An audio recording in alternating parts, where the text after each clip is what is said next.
Yo, aujourd'hui, je vais te raconter une histoire. Cette histoire, c'est celle d'un de mes athlètes. On lui annonce une maladie de naissance, spina bifida, censée être bénigne. Tout va pour le mieux, il vit sa passion pour le sport et termine même 8ème au championnat du monde de nunchaku de combat. Mais un jour, sans prévenir, sa maladie dégénère. 2 années avec une canne, puis 2 ans en béquille, il termine finalement en fauteuil roulant.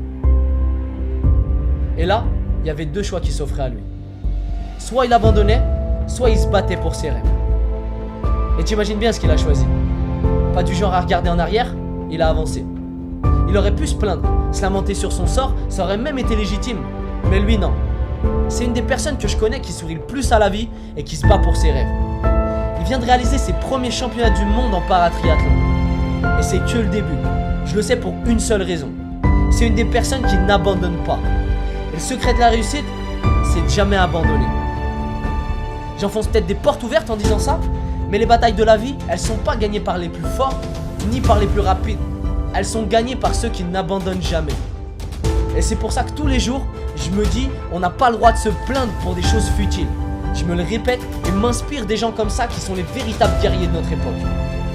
Et si tu te reconnais dans un seul détail de cette histoire, sache une chose. La vie donne ses plus durs combats à ses plus forts guerriers. Alors peu importe ton vécu, si t'as des rêves, poursuis-les jusqu'au bout. Et n'abandonne à aucun moment. Que ce soit pour tes études, pour ton taf, pour ton sport, personne à part toi peut décider si tu vas y arriver ou non. Tous les jours, dis-toi et répète-toi ces mots. Je peux, je dois et je fais ce qui est nécessaire pour y arriver. Un jour ou l'autre, le travail payera. La seule chose qui peut te faire échouer, c'est d'abandonner avant d'avoir réussi.